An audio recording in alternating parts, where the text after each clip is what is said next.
Muy bien, vamos a ir a Marcos, capítulo 4.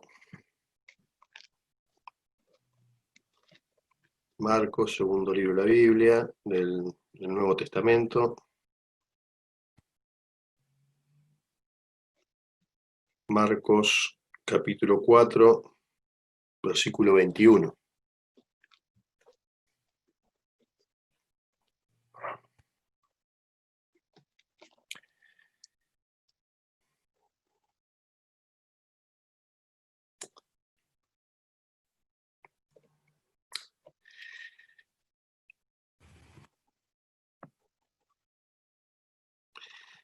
Este es un texto en el cual he encontrado muchas riquezas,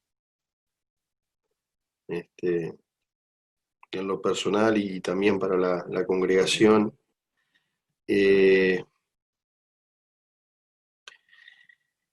Sin haberlo estudiado, me parecía que la cosa estaba clara, pero después de profundizar en él, me di cuenta que eh,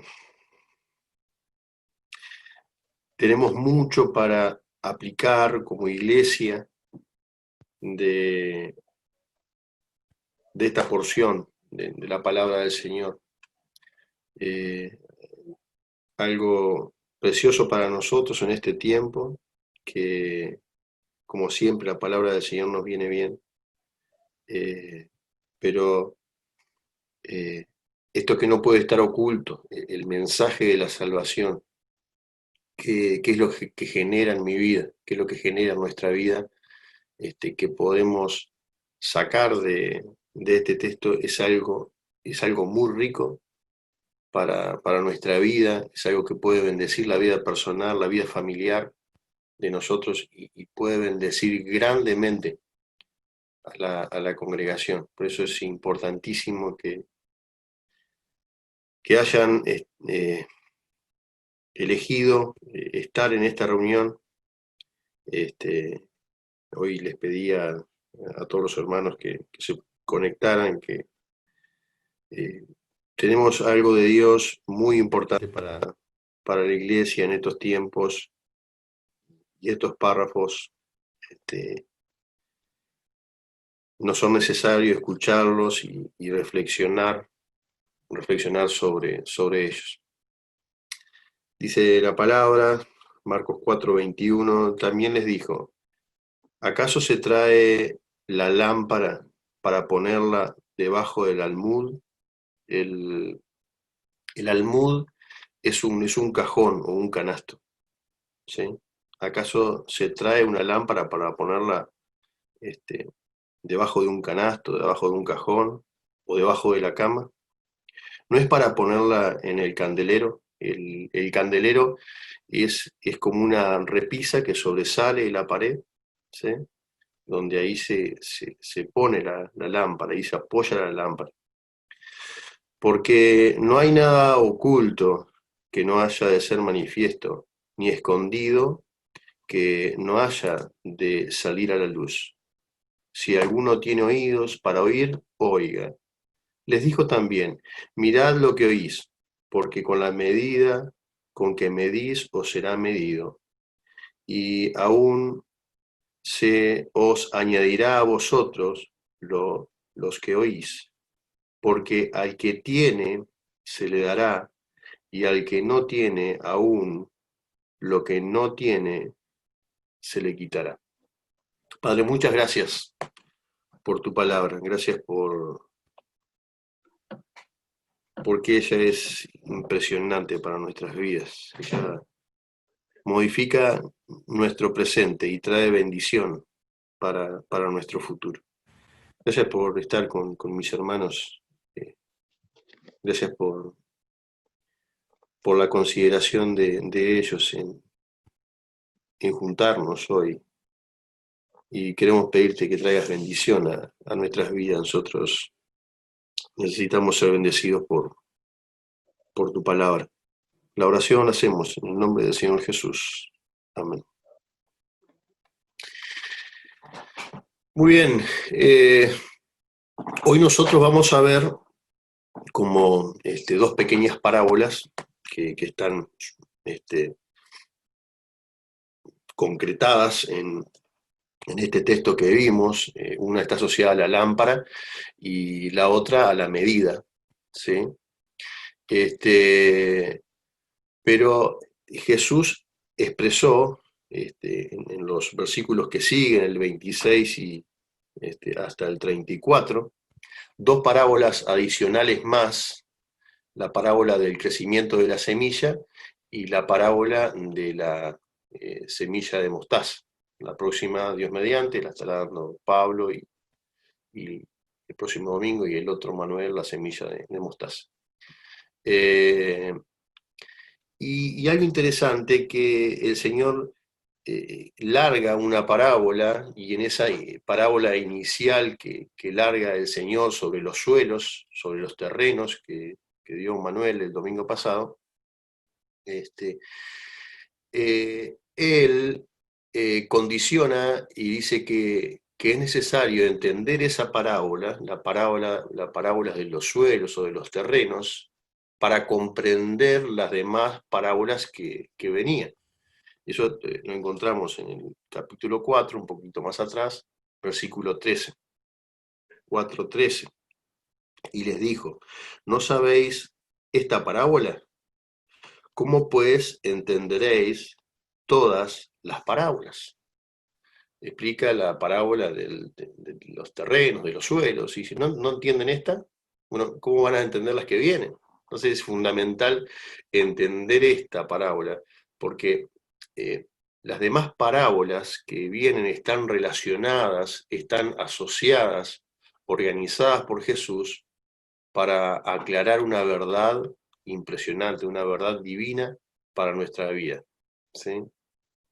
Vamos a repasar un poquito la parábola que dio Manuel, solamente unos pequeños aspectos para hacer unión con esta que viene, ¿sí? En Marcos 4:3 al 20. Bueno, algunos tipos de suelos, ¿sí? Algunas personas rechazan el Evangelio tan pronto como lo oyen, ¿sí? Jesús comparó esa dureza de corazón con la tierra impenetrable del camino, ¿no? ¿Viste? Cuando vos querés hacer un pozo en algún lugar, pero cuando lo querés hacer en el camino, ahí está muy dura la tierra, está compactada, está firmada y no le entra nada. Entonces la semilla que cae ahí no genera fruto. Este, y algunas personas, cuando presentamos el Evangelio, es así de duro: no quiero nada, así del vamos, de entrada del corazón, está completamente endurecido. Eh, Otras personas responden con euforia. Este, Hay un carácter emocional por ahí dispuesto, superficial, pero cuando surgen tiempos de dificultad, de los que sean, ¿no? Económicos, bueno, ustedes no me entienden porque yo estoy viviendo esta economía, y bueno, y vos no vivís esta economía, entonces no me podés entender, o bueno, yo tengo este problema, esta adicción, y vos no me entendés, como que vos no pasaste por esto, y montones de cosas, ¿no? Pero el Señor sí entiende, y el Señor capacita a las personas que estamos para ayudar, para que podamos colaborar en toda situación.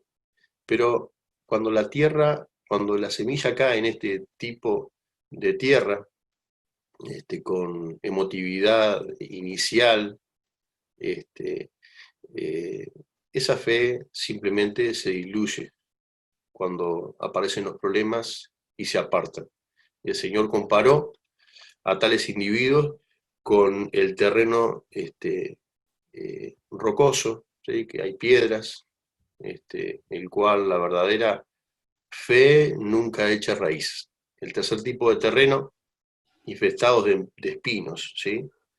Aquí se compara a las personas que reaccionan al Evangelio con interés inicial, pero los afanes personales, ¿sí? Y los afanes de este mundo ahogan la posibilidad de alcanzar el amor genuino, en Cristo. Por ahí vi un audio, si lo pueden apagar, por favor. ¿Sí? ¿Lo apagado? Bueno, muchas gracias.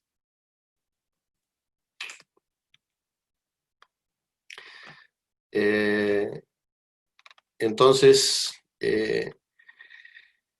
veíamos este tipo de personas, ¿no? Las personas de terreno con espinos, ¿sí? No hay un amor genuino a Cristo y eso se diluye, ¿sí? No genera fruto. Por el contrario, la tierra buena representa a aquellos que oyen el Evangelio, lo reciben y en consecuencia llevan fruto duradero. Dice el versículo 20 del capítulo 4, a 30, a 60 y a 100 por uno. El énfasis específico del Señor Jesús en esta parábola está en el fruto que viene de ser testigos fieles de Él. ¿Sí? Cuando hay una fidelidad como testigo, hay frutos. ¿Sí? A diferentes porcentajes, a 30, a 60, a 100, pero hay frutos. Al distinguir la buena tierra y la tierra que no es buena, ¿sí? Jesús resalta una diferencia fundamental entre ellas. La buena tierra se compone de los creyentes que oyen la palabra de Dios, la reciben y dan fruto. Ese es el proceso de recibir la palabra de Dios. Terminamos en la vida dando fruto. ¿Cuáles son algunas características de los verdaderos creyentes? Bueno, hemos percibido la verdad del Evangelio de la salvación. La hemos percibido, la hemos escuchado, ¿sí? Y le hemos dado a esa palabra una prioridad en nuestro corazón. Esa palabra que escuché la he depositado en mi corazón porque la he creído en un lugar elevado, en un lugar sobre todas las cosas. La palabra de Dios es la palabra de Dios para el creyente. Y pueden haber muchos consejos, pueden haber mucha sabiduría por ahí, en libros, en las personas, pero la palabra de Dios, ¿sí? Y sobre todo la palabra de salvación, el, el- la orden de salvación que da el Señor Jesús, en que le aceptemos a Él en nuestro corazón, ha sido recibida por nosotros y ha sido colocada en el lugar más alto, más elevado en nuestro corazón. El verdadero creyente también se deleita en poseer esa verdad, se deleita en poseer la verdad, se deleita en reconocer al sustituto. Hoy lo veíamos en la cena del Señor. El verdadero creyente da testimonio de esa verdad con amor y obediencia. Estas eh, eh, dos premisas, amor y obediencia, trabajan en conjunto y muchas veces se confunden porque pueden llegar a ser una misma cosa, amor y obediencia. Al dar testimonio de la fe en Cristo nos convertimos en algo impresionante. Nos convertimos en oyentes fructíferos. ¿En qué termina todo esto de saber oír, de saber ser obediente al Señor? Bueno, termina en bendición para nosotros. Termina en que nosotros somos fructíferos para nuestras vidas. Somos fructíferos con quienes vivimos, somos fructíferos para su iglesia. Somos fructíferos. Así termina la historia de, de la salvación por acá en la tierra. Termina que damos frutos y esos frutos nos bendicen a nosotros y bendicen a quienes nos acompañan. Todos los que hemos recibido a Jesús en nuestro corazón queremos ser oyentes fructíferos para esta vida y para la que viene. todos, todos. Yo creo que ninguno de los que estamos acá no quiere ser fructífero. Todos queremos que las cosas que hacemos traigan bendición a los demás, ¿sí? Traigan fruto a la vida personal y traigan fruto a la vida de las demás personas. Todos queremos ver los frutos, queremos ver las primicias, queremos ver cómo se desarrolla la persona, cómo van creciendo nuestros hijos, cómo va creciendo la iglesia, qué es lo que podemos hacer mejor para ellos, qué es lo que podemos hacer mejor para la iglesia, cómo avanzamos juntos. El fruto, anhelamos verlo, ¿sí? Y en esto es en lo que nos convertimos cuando, cuando hay obediencia a, a este párrafo, a esta porción de la palabra que estamos considerando hoy. Todos queremos ser fructíferos, pero bueno, veamos hoy cómo se logra ser fructíferos. Los oyentes fructíferos dan testimonio con obediencia. Esa es una premisa. Los oyentes fructíferos dan testimonio con obediencia. Y acá el Señor utiliza una analogía muy sencilla para resaltar este punto. ¿Cómo es el tema de la obediencia? ¿Cómo es esto que he recibido de la salvación? ¿Qué lugar ocupa en mi mente? ¿Qué lugar ocupa en mi corazón? ¿Qué lugar real tiene? No el que creo que tiene, sino el que le doy. ¿Qué lugar? ¿Qué lugar? Porque en realidad eso define el fruto y el fruto define el tipo de árbol que soy. Hace un buen tiempo atrás saqué un árbol que tenía en mi casa, en el fondo era un duraznero, ¿sí? Nunca daba fruto y cuando daba fruto daban todos los frutos apestados. Entonces no era un buen árbol para casa. Entonces lo que hice fue cortarlo, sacarlo, ¿sí?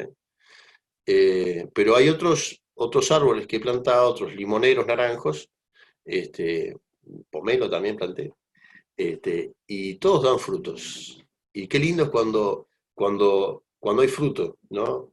Uno corta, saca el fruto, vienen hermanos, amigos con vida, con esos frutos que tiene. Entonces, qué bendición. Lo mismo pasa en la vida espiritual. Qué bueno el árbol que da fruto, porque no es cortado, al contrario es considerado para un buen riego, una buena poda, para que la próxima vez dé un poco más. Así actúan los dueños de los árboles, así es como actúa Dios con nosotros, ¿sí? Entonces el Señor usa una sencilla analogía eh, para que nosotros eh, seamos claros, tenemos claridad de qué hacer con esa bendición de la salvación que se nos dio. ¿Qué hacemos? ¿O qué estamos haciendo hoy? Dice el versículo 21. También les dijo, ¿acaso se trae la luz para ponerla debajo de un almud, debajo de un cajón, debajo de un canasto? ¿Se oculta ahí? ¿O debajo de la cama? ¿No es para ponerla en el candelero, en la repisa que sobresale a la pared? ¿No es para ponerla ahí?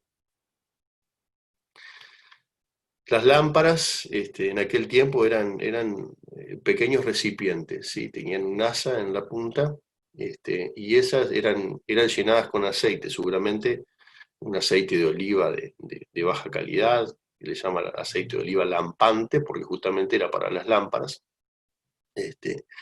Y tenía una mecha, que era una mecha flotante, y bueno, ahí se prendían esas lámparas y era puesta en el candelero, en la repisa que sobresale a la pared, para que alumbrara a todos los que estaban en la casa. Y bueno, ella se ponía ahí y el resplandor daba a todo, alumbraba toda la casa, ¿sí? Por obvias razones, nadie coloca una luz debajo de un cajón, debajo de un almud, debajo de un canasto, ni debajo de la cama. No tiene propósito ponerla ahí. Al contrario, es peligrosa. La analogía de Jesús es clara.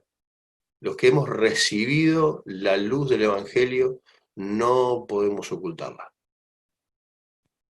No podemos ocultarla.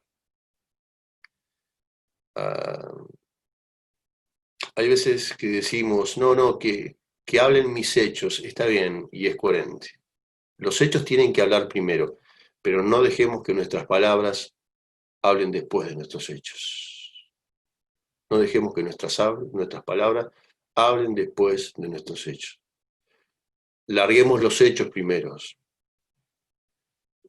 Prediquemos con nuestras actitudes, ¿sí? Con nuestras buenas obras, pero eso tiene que estar acompañada de la expresión de la palabra, ¿sí? La palabra es fundamental, ¿sí?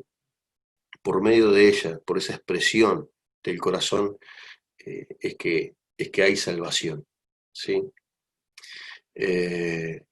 Más que esconder la luz, que es la salvación, es el mensaje del Evangelio que nosotros hemos recibido. Esa es la analogía de este versículo. La luz no es algo mágico que surge de nuestras vidas, sino que la luz a que se refiere aquí el Señor Jesús es el mensaje del Evangelio que hemos recibido.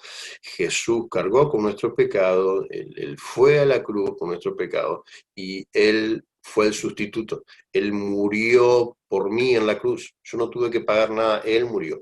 Creo en eso, me arrepiento de mis pecados, ¿sí? Pido el perdón y le digo al Señor Jesús que entre a morar en mi vida y me convierto en un seguidor de Él, ¿sí? Nosotros tenemos la obligación de proclamar al mundo la luz que portamos, ¿sí? El Evangelio que portamos. Pablo habla a la iglesia en Roma, Romanos 1:8. Primeramente doy gracias a Dios, dice, mediante Jesús, con respecto a todos vosotros, de que vuestra fe se divulga por todo el mundo. La iglesia en Roma, impresionante. Hubo un momento que su fe se divulgaba por todo el mundo.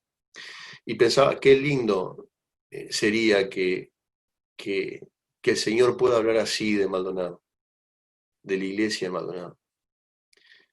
Tu fe se divulga por todo Maldonado, ¿sí? Y más allá, ¿sí? Qué lindo es eso. También tenemos en la palabra el ejemplo de la iglesia en Tesalónica. Primera Tesalonicenses 1:8. Dice, porque partiendo de vosotros ha sido divulgada la palabra del Señor, no solo en Macedonia y en Acaya, sino que también en todo lugar vuestra fe en Dios se ha extendido. Y mira cómo termina. De modo que nosotros no tenemos necesidad de hablar nada. Estaba la obra completa, la obra cerrada. Los grandes de Dios de aquel momento ya no tenían que hacer nada. La iglesia lo estaba haciendo todo. La iglesia lo estaba haciendo todo. Jesús explica esto en el Sermón del Monte y dice en Mateo 5:14, vosotros sois la luz del mundo. Una ciudad asentada sobre un monte no se puede esconder, ni se enciende una luz y se pone debajo de un almud, sino sobre el candelero y alumbra a todos los que están en casa. Así alumbre vuestra luz delante de los hombres, para que vean vuestras buenas obras y glorifiquen a vuestro Padre que está en el cielo. Hay una necesidad imperiosa, nuestra sociedad está en oscuridad. Hay una necesidad de la predicación. Y ante esta necesidad de la predicación que siempre estuvo, Jesús, antes de la Gran Comisión, ya comienza a enviarlos a ellos de dos en dos a predicar. Marcos 6:7 dice, Después los llamó a los 12 y comenzó a enviarlo de dos en dos y les dio autoridad sobre los espíritus inmundos. El paralelo a esta cita, Lucas 9:1, dice, habiendo reunido a los 12 discípulos, les dio poder y autoridad sobre todos los demonios y para sanar enfermedades, y les envió a predicar el reino de Dios. Un poquito antes de la ascensión de Jesús, Él les declara, les bendice y ordena también a los discípulos en Hechos 1:8, diciendo, recibiréis poder cuando haya venido sobre vosotros el Espíritu Santo. Primero, el empoderamiento. Recibiréis poder cuando haya venido sobre vosotros el Espíritu Santo y me seréis testigos en Jerusalén, en Judea, en Samaria y hasta lo último de la tierra.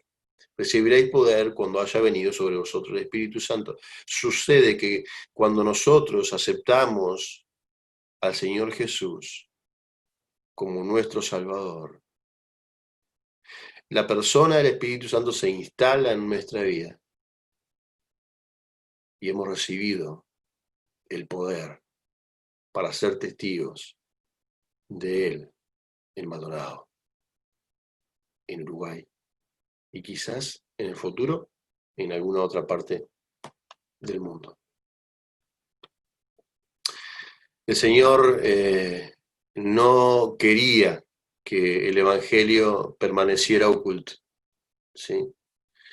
Y entonces ahí en el versículo 22 de Marco que estamos estudiando, dice, porque no hay nada oculto que no haya de ser manifiesto, ni escondido que no haya de salir a la luz.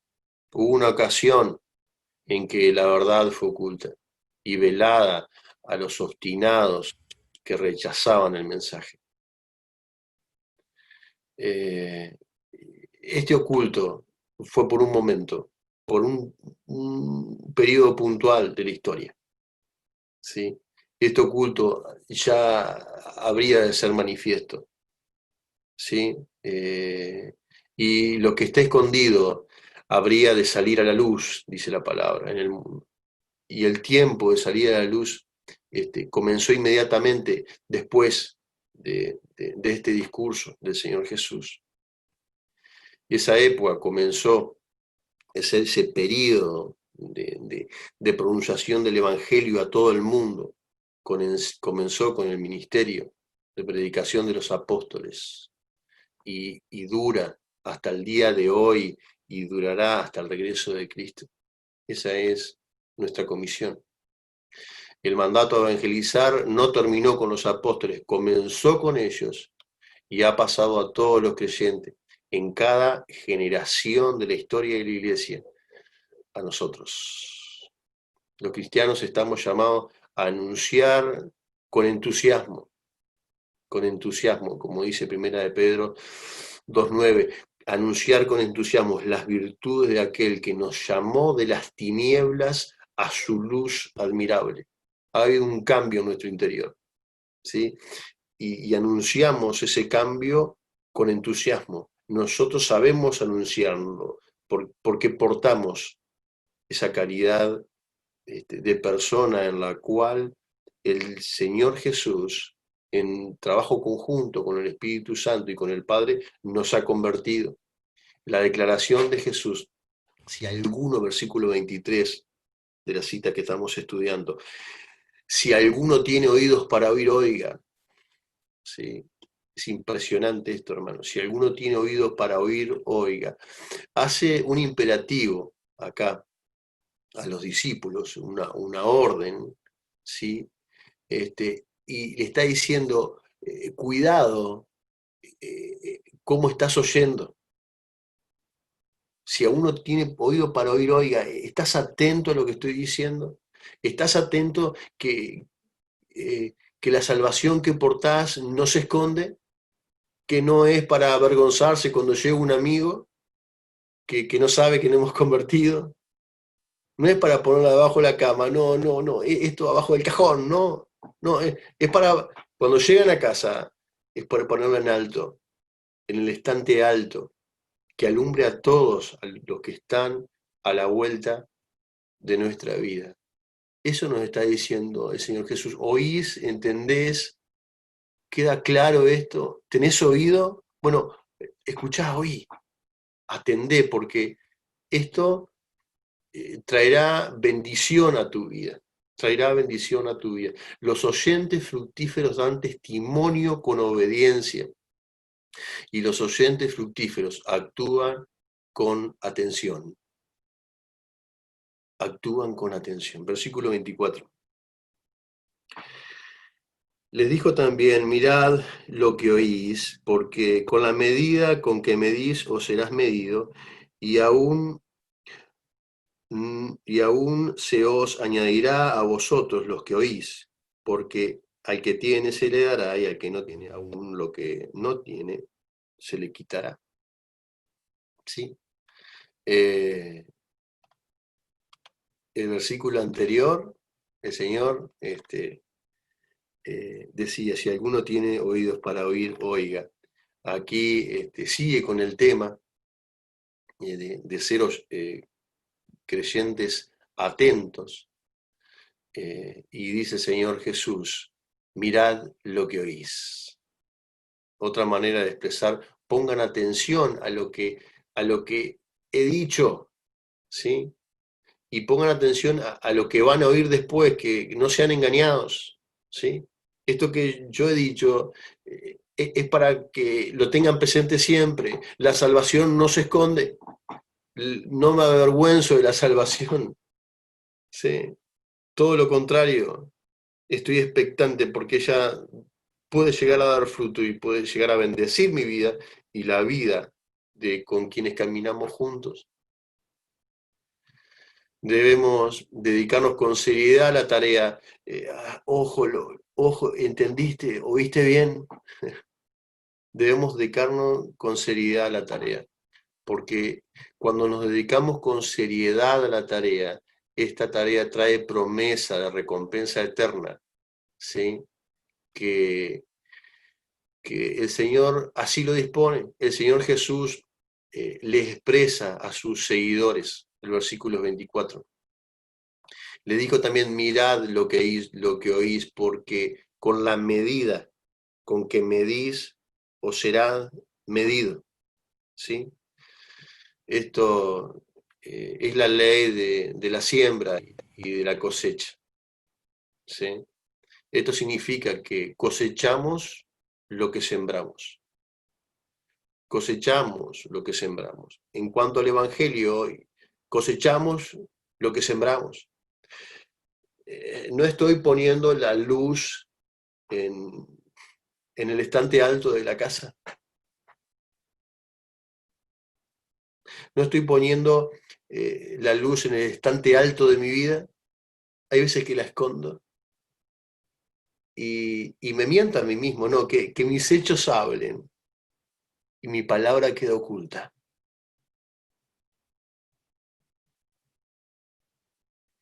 Y puedo ser bien confundido por un moralista de este mundo, cuando mi palabra queda oculta en mis hechos. No nos engañemos. Cosechamos lo que sembramos. Segunda de Corintios 9:6 dice, por esto os digo, el que siembra escasamente, también segará escasamente, y el que siembra generosamente, generosamente también segará. Gálatas 6:7. No os engañéis, Dios no puede ser burlado, pues todo lo que el hombre sembrare, eso también segará. Las recompensas eternas son privilegios que perduran para siempre, hermanos. Primera de Corintios 9:24 dice, ¿no sabéis que los que corren en el estadio, todos a la verdad corren, pero uno solo se lleva el premio? Corred de tal manera que lo obtengáis. Corred, hermano, hermana. Corred de tal manera que lo obtengáis. Todo aquel que lucha, de todo se abstiene. El buen atleta, ¿sí? De los vicios, de las tentaciones, ¿sí? De lo que no conviene, se abstiene.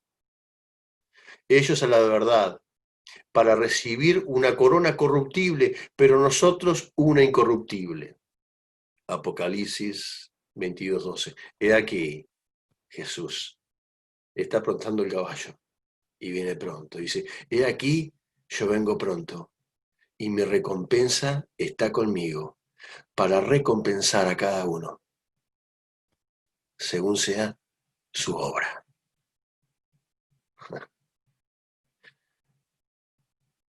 Es importante la obra, la recompensa está asociada a la obra de cada uno. Porque al que tiene se le dará, versículo 25 del capítulo 4. Porque al que tiene se le dará, y al que no tiene, aún lo que no tiene se le quitará.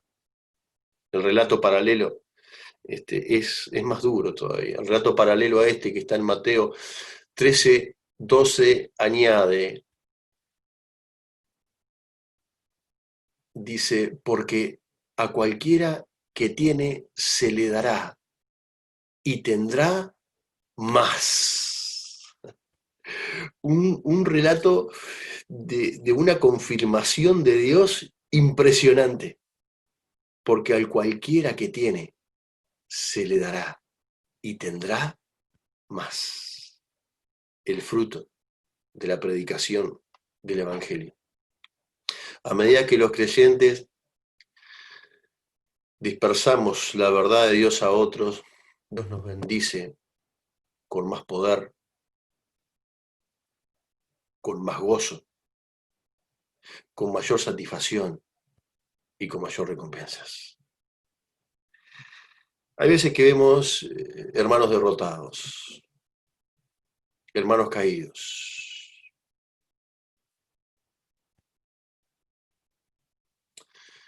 Y cuando uno observa hermanos derrotados y hermanos caídos, observa que han dejado de ver al Dios poderoso y han bajado la luz del estante alto. Y eso genera en nosotros la ausencia de poder de Dios. Y ahora me callo, como tengo que hablar. La ausencia de felicidad profunda. ¿Y por qué está triste? ¿Y por qué no sonríe como antes? ¿O por qué no comienza a sonreír? Porque no vemos muchas sonrisas en él o en ella. ¿Por qué no tiene satisfacción de la vida? Bueno, hermanos, es porque no hay recompensas. Es porque se dejó de ver a Dios como el poderoso, el que está sobre todo y sobre todos. Y se dejó de considerar la predicación del Evangelio como la tarea más importante de la vida. La tarea más importante de la vida no es tu trabajo, hermana, no es tu trabajo, hermano. La tarea más importante de la vida no es tu estudio, hermana, no es tu estudio, hermano. Hablo a los adolescentes, hablo a los grandes.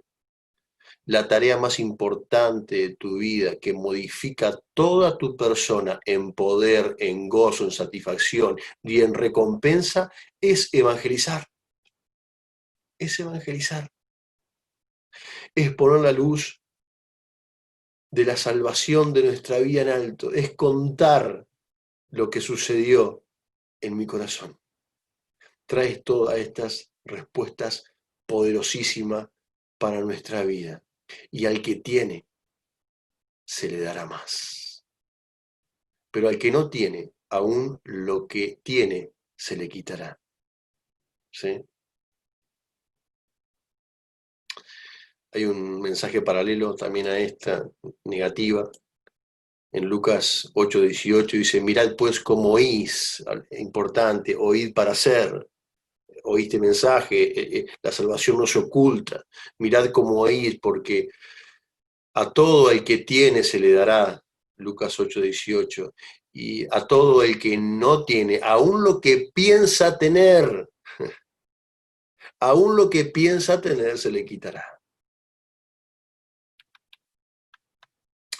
Hemos hecho una pausa importante del Evangelio en nuestra iglesia. Podemos atribuirla a la crisis que ha generado el coronavirus, pero eso no es saludable para la iglesia. Excusas, el primero en buscarlas puedo ser yo, y no quiero buscar excusas. Lo que quiero enfocarme en la solución.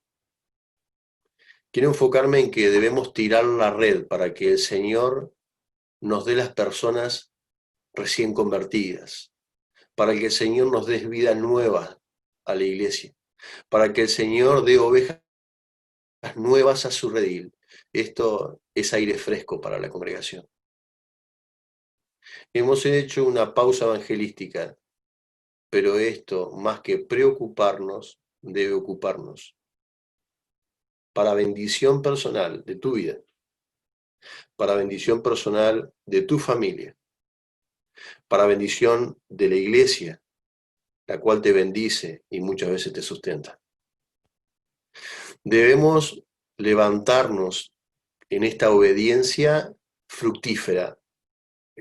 Conectamos, es una obediencia fructífera. Y caminar de a dos al llevar la luz del Evangelio. Tenemos que alumbrar a los que están al alcance de nuestra vida y preocuparnos por llevar la carga de uno más que está evangelizando conmigo. Próximamente vamos a hacer grupos evangelísticos de 2 personas, como el Señor Jesús. El modelo lo puso Él. Él los mandaba de 2 en 2. Vamos a hacer grupos evangelísticos, vamos a armarlos con Manuel y vamos a comenzar a trabajar juntos. Lo hicimos en su momento, por diferentes motivos se diluyó. No nos quedamos con la pena de lo que podría haber pasado si le hubiésemos dado continuidad. Nos quedamos con la esperanza de lo que va a suceder, si somos constantes todos en eso. Entonces crearemos grupos de 2 personas, cada grupo estarán esas personas. Yo quiero estar para apoyarles en oración, para animarles, también en cada uno de los grupos. Y creo que esto puede recontra bendecir a la iglesia. Primeramente bendecirá tu vida y la de tu familia, porque hablábamos de los beneficios de la predicación. ¿Sí? El poder, el gozo, la satisfacción, y los que se adhieren. Fruto de tu árbol. Impresionante. No hay mayor gozo, no hay mayor alegría que traer a uno a Cristo. No hay. No hay. No hay.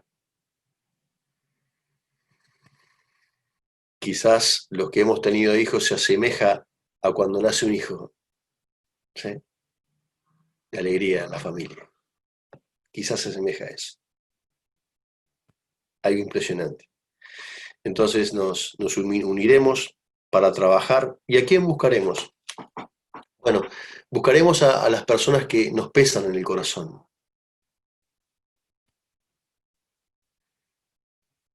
¿Sí? Las personas que están a la vuelta de nuestra vida y hemos perdido la constancia de predicarle. ¿Sí? Y va a ser precioso porque no voy a tener que llevar la carga solo. ¿Sí? Tendré un hermano al costado, yo también estaré acompañándote. ¿Sí? Para orar por esa persona. Uno en la lista por lo menos. Para orar por él y buscarlo. Esto modificará tu vida. Modificará tu realidad. Sacaremos el ojo de nuestro ombligo y pondremos los ojos en el Altísimo. en el poderoso, el que puede modificar otras vidas.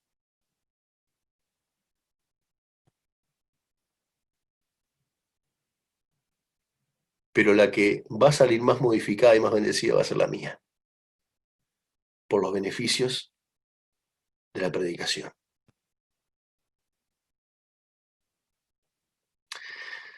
Entonces, hermanos, vamos a estar trabajando en eso y vamos a estar comunicando los grupos y avanzaremos juntos en este desafío que nos ha dejado el Señor. ¿Sí? Y, y bueno, disfrutaremos de los frutos que cada uno de ustedes pueda sumar a la iglesia del Señor. Que el Señor les bendiga mucho. Estamos en contacto por este tema. Y bueno, estamos en la obra del Señor. ¿Sí? Y la obra del Señor es la obra. ¿Sí? No es el culto, en el cual hoy me siento y escucho el mensaje. No, no, es la obra. ¿Sí?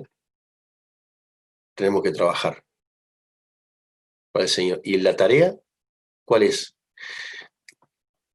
Es que uno más, por la gracia del Señor, escape del infierno.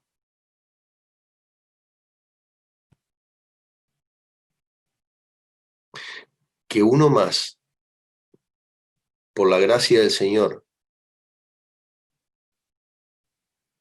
bendiga tu vida, modifique tu vida.